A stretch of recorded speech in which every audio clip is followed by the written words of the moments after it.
여러분 안녕하십니까? 오늘은 우리의 그 연약함에 대해서 말씀을 나누겠습니다. 성경에서 약함과 강함의 개념을 이렇게 연구하는 것은 아주 재미있습니다. 흥미롭죠. 구약 성경에는 그 약함을 나타내는 단어가 6개나 있습니다. 가장 흔한 단어는 그 라크라는 단어인데요. 리케흐라는 그 PL 동사에서 온 단어입니다. 그 뜻은 육체적이나 아니면 지적으로 또는 도덕적으로 약하다는 뜻입니다. 다윗과 같은 그 강한 사람이 가끔 자신을 약하다고 묘사한 것은 좀 참 흥미롭습니다. 이 단어를 이제 찾은 곳은 사무엘 하 3장 39절과 시편 그 6장 2절 그리고 109편 24절 이렇게 됩니다. 그리고 이제 신약에서 약함으로 번역된 그 주요 단어는 그 여러 형태로 이렇게 사용되는 아디나모스라는 단어가 있습니다.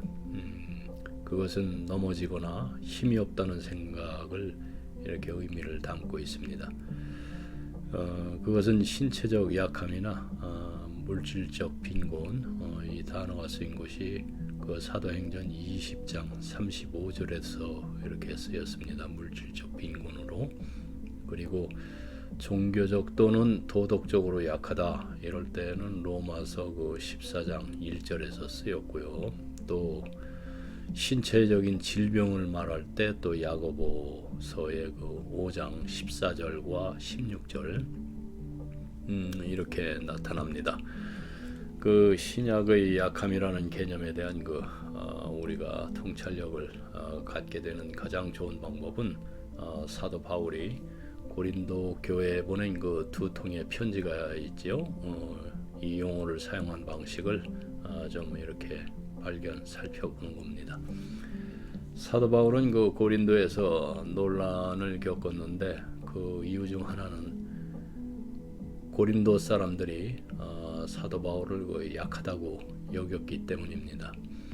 바울은 심지어 어떤 사람들이 그를 육체적으로 약해 보인다고 이렇게 묘사했다는 사실도 편지에서 인정을 합니다.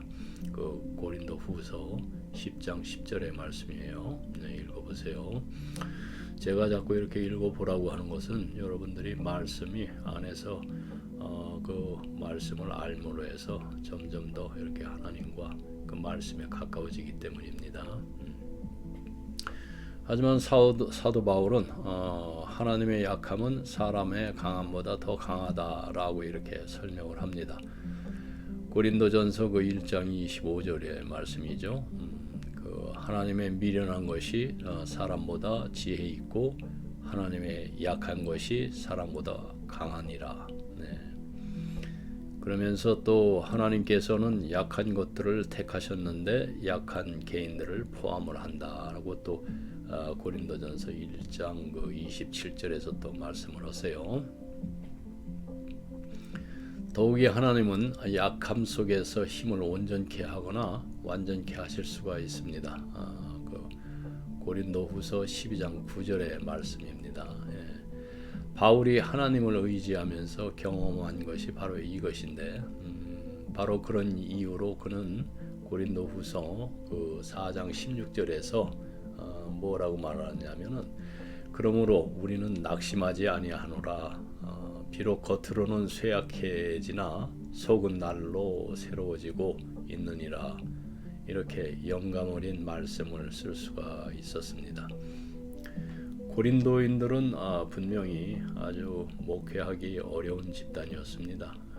하지만 바울이 그곳 교회에 한 사역은 모세가 이스라엘에 한 그 사역과 같은 현실을 보여줍니다. 바울은 모세처럼 결코 포기하지 않았습니다. 그는 경주를 달렸고 또 경주를 마쳤고 또 믿음을 지켰습니다. 디모데 후서 4장입니다. 말씀이 유혹에 대해서 좀 이야기를 해볼까요? 많은 사람들이 강하고 유능하고 또 성공하려고 노력을 합니다. 그리스도인들은 종종 이런 사고방식에 역시 빠지지만 어찌 보면 불가능한 함정입니다. 삶의 유혹은 현실이죠. 많은 사람들이 육체의 정욕에 빠져서 성적 유혹에 이렇게 굴복합니다. 사실 고린도전서 그 10장 12절의 경고는 유명한 정치 및 종교 지도자들조차 도덕적 죄에 빠져 있는 오늘날보다 뭐 더 적절하지 않습니다. 뭐라고 말씀하느냐면은 그러므로 네가 굳건히 서 있다고 생각하더라도 넘어지지 않도록 조심하라 이렇게 경고합니다. 고린도 교회에 보낸 그 사도 바울의 말씀 그 10장 13절에서 또 사람이 감당할 시험 밖에는 너희에게 당한 것이 없나니 오직 하나님은 미쁘사 너희가 감당지 못할 시험 당함을 허락하지 아니하시고 시험 당할 즈음에 또한 피할 길을 내사 너희로 능히 감당하게 하시느니라. 이렇게 발견되는 여러 원리는 우리가 유혹을 이길 수 있게 해줍니다. 그래서 첫째로 유혹은 우리 모두에게 공통적입니다. 면역이 있는 사람은 없습니다.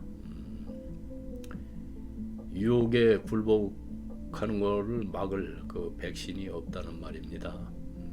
그 심리학적인 그 연구에 의하면은 주로 그 히스테리적이거나 그 히스테리적인 그러니까 공개적으로 감정적이고 또 주의를 끌려는 그런 특성을 가진 개인들은 성적 유혹에 더 취약할 수가 있습니다. 그리고 또 강박증, 그 습관적으로 강박적인 그 하드워커들, 일꾼들 이런 분들은 또 물질주의에 또 더 취약할 수가 있습니다. 그런 반면에 또 편집증적이거나 또 이렇게 두려움을 많이 타는 그 특성을 가진 사람들은 권력 투쟁에 더 취약할 수가 있습니다. 그러나 그 성격 유형이 무엇이든 간에 다양한 방식으로 유혹을 받을 수가 있고 또 넘어질 수도 있습니다. 두 번째로 우리가 알아야 될 것은 하나님은 신실하시다는 것. 하나님은 신실하십니다. 우리는 하나님을 의지할 때만 이렇게 의지할 수가 있습니다. 모세와 바울이 한 것처럼 믿음으로 인내할 때만 우리는 결코 우리를 실망시키지 않으실 그 신실하신 하나님의 약속된 자원을 받을 수가 있습니다.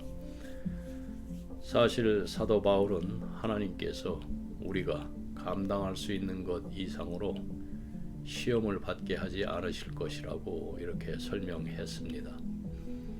그 말씀은 우리 사회처럼 이렇게 성적 유혹이 가득한 사회에서 살았던 그 신자들에게 쓰여졌다는 것을 여러분 명심하십시오.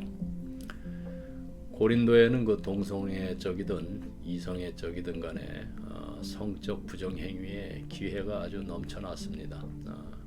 그러나 사도 바울은 하나님께서 유혹과 함께 우리가 감당할 수 있도록 피할 길을 마련해 주실 것이라고 약속을 합니다. 그러니까 그 유혹이 임신하려면은 그러니까 죄가 되려면은 두 가지 요소가 필요한데 이것은 인간 아기의 임신에 두 가지 그 요소가 필요한 것과 같습니다. 필수적인 것은 아버지 어머니 모두의 그 기여가 있어야 되겠죠. 즉 난자와 정자입니다.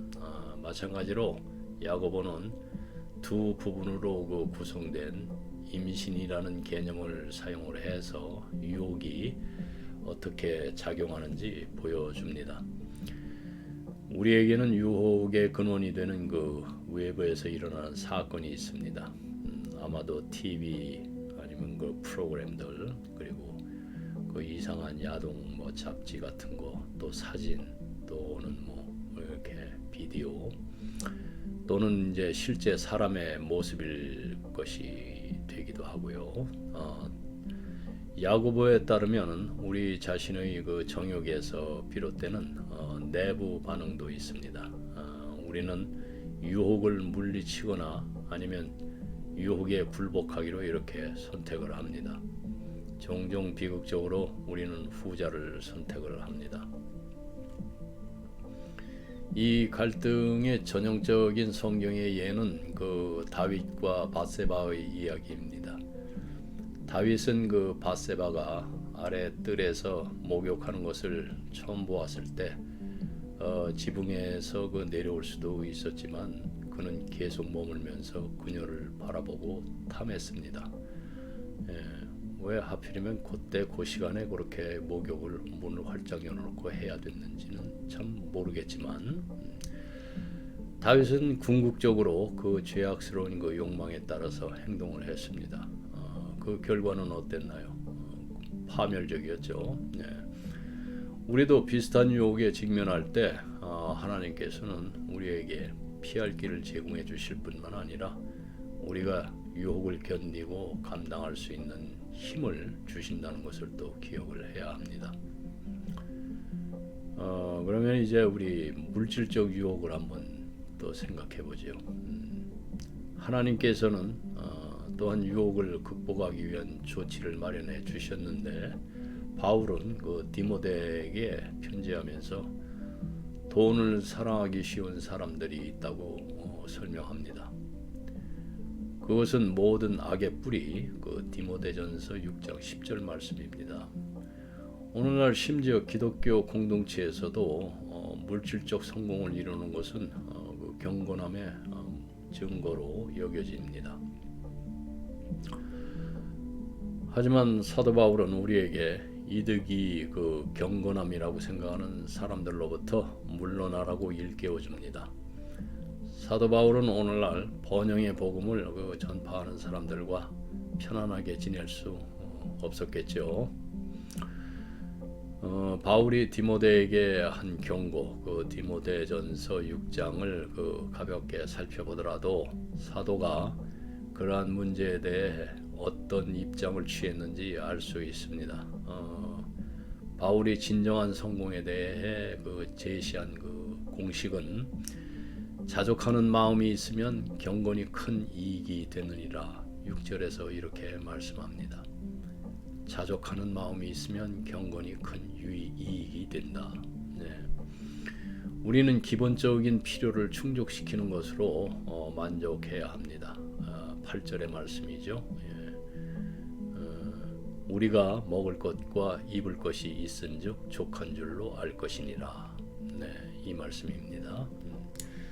그러나 부여해지고자 하는 그 디모데전서 6장 9절에 그 강조를 하죠. 그래서 그런 사람들과 부유한 사람들을 구별하는 것이 중요합니다. 그 17절의 말씀인데 후자의 경우에 바울은 유혹을 피하는 방법에 대한 지침을 이렇게 제공을 합니다. 하나님의 많은 자원을 축복받은 사람들은 교만해서는 안 됩니다. 그래서 여기 보면 한류 지역에서 우리는 종종 부유한 사람들, 심지어 그리스도인들조차도 만약 당신이 할리우드, 한인타운의 서쪽이나 특정 교회에 살고 최신 모델 그 외국 세단을 운전하고 특정 종류의 그 신용카드를 지니고 다니고 화로운 그 백화점에서 옷을 산다면 당신은 도시의 다른 지역에 살고 또 네 바퀴가 달렸으나 그렇고 그런 차를 운전하는 모든 사람들, 덜 유명한 매장에서 이렇게 쇼핑하는 사람들보다 아마도 우월하다는 상당히 널리 퍼진 사고방식을 고수하는 사람들을 만나거나 그런 부류에 속하지 않겠습니까? 바울은 우리에게 불확실한 부를 신뢰하지 말라고 경고를 합니다. 우리는 하나님보다는 물질적 자원에 신뢰를 두려는 유혹을 받을 수가 있습니다. 사도 바울이 그 디모데에게 물질적인 것에 관해 그렇게 경고한 것의 그 긍정적인 측면은 부유한 사람들에게도 좋은 조언이 되었을 것입니다. 아마 우리에게 모든 것을 풍성하게 공급하여 즐기게 하시는 하나님께 소망을 두라, 이렇게 또 디모데전서 6장 17절에는 또 이야기를 해요. 모순된 것 같죠. 그러나 하나님은 우리가 좋은 것을 즐기는 것을 반대하지 않으십니다. 좋은 차를 운전하거나 또 편안한 집에서 살거나 새 옷을 입는 것은 죄가 아닙니다. 10만 마일 이상 달린 차를 운전한다고 거의 뭐 또 새 상점에서 옷을 사는 것도 그것도 죄가 아니죠.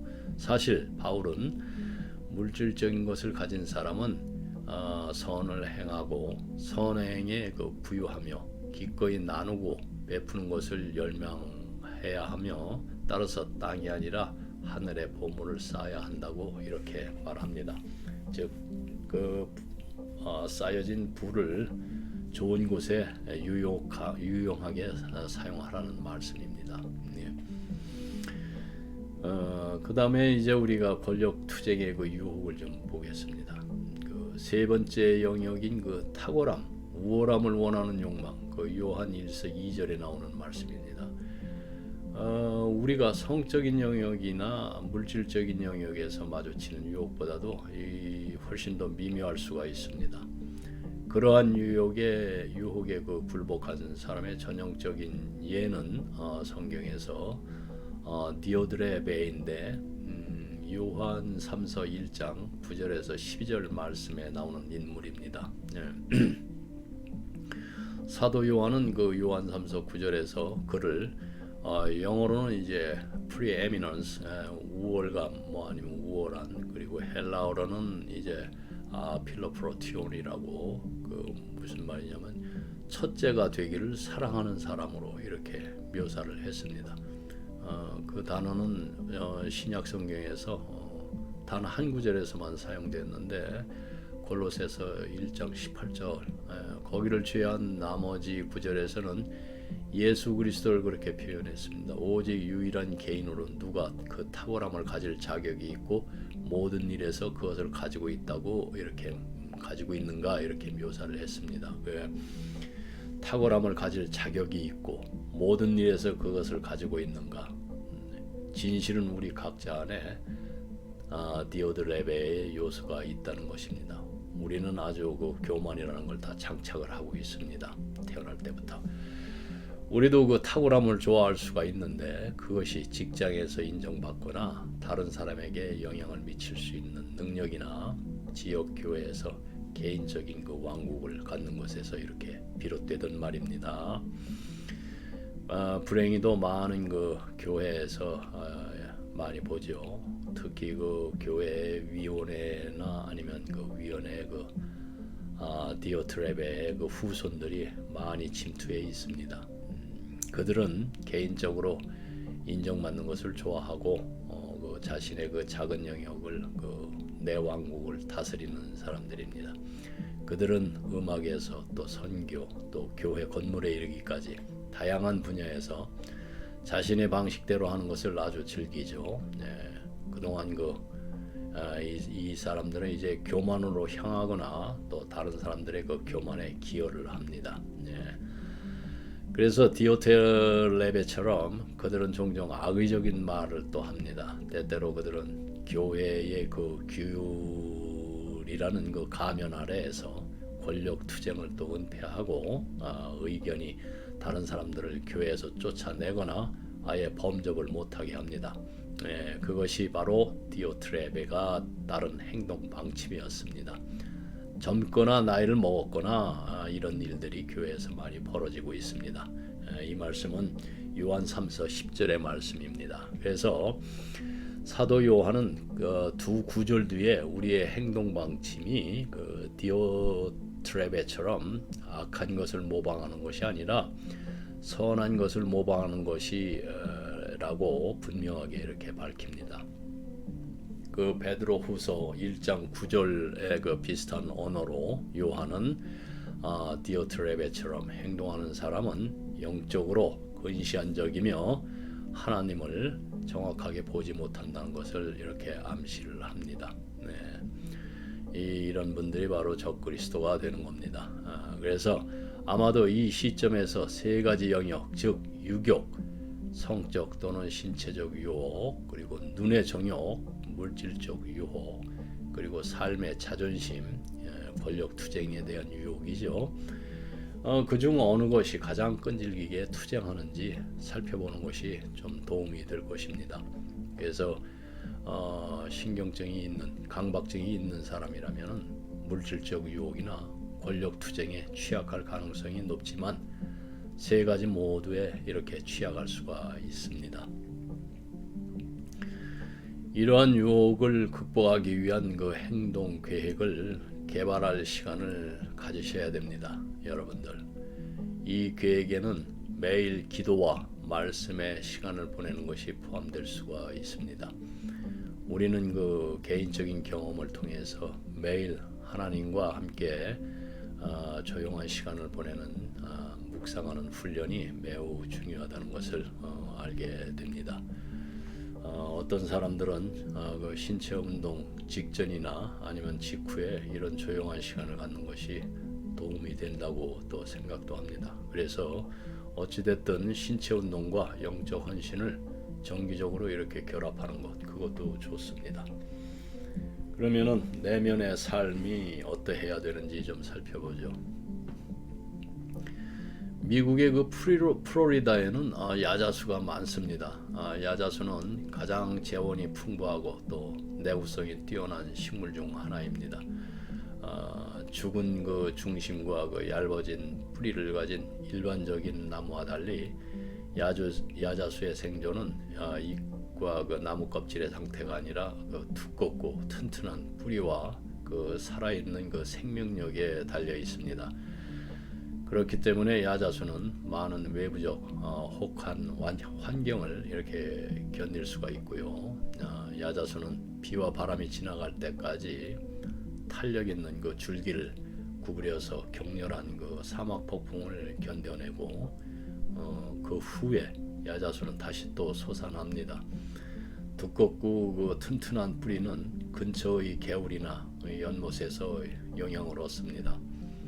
이러한 자원이 말라붙어도 야자수는 여전히 살아남을 수 있습니다. 줄기와 그 같은 크기의 뿌리가 많은 양의 물을 저장하기 때문인데요.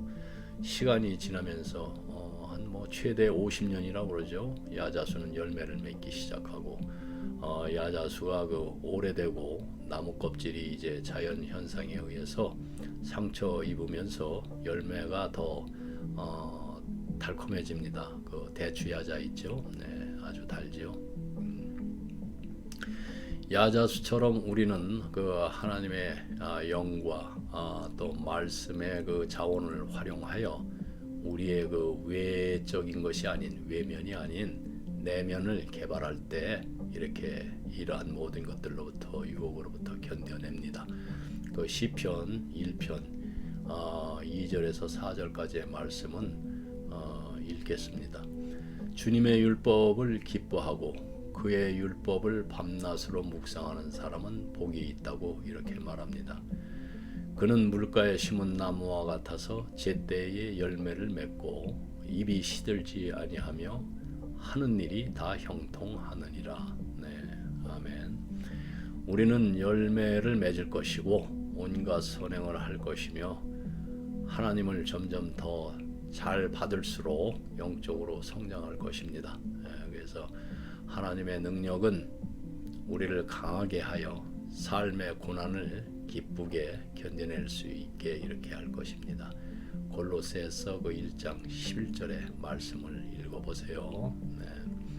더욱이 우리는 또 우리가 나아가는 영원한 기업에 대한 그 끊임없이 감사하면서 열매를 맺을 것입니다.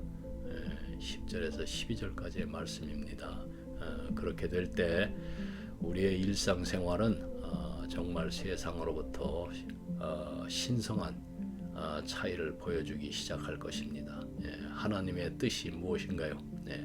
우리에게 내가 거룩하니 너희도 거룩하라 그랬죠. 예, 구별되는 것입니다. 여러분들은 반드시 구별돼야 되고 찢어내세요 하나님께서는. 그리고 모세처럼 우리는 보이지 않는 그분을 보면서 끊임없이 또 인내할 것입니다. 예, 인생은 또 어찌 보면 기다리는 것입니다. 네, 오늘은 여기까지 하겠습니다. 네, 기도하겠습니다.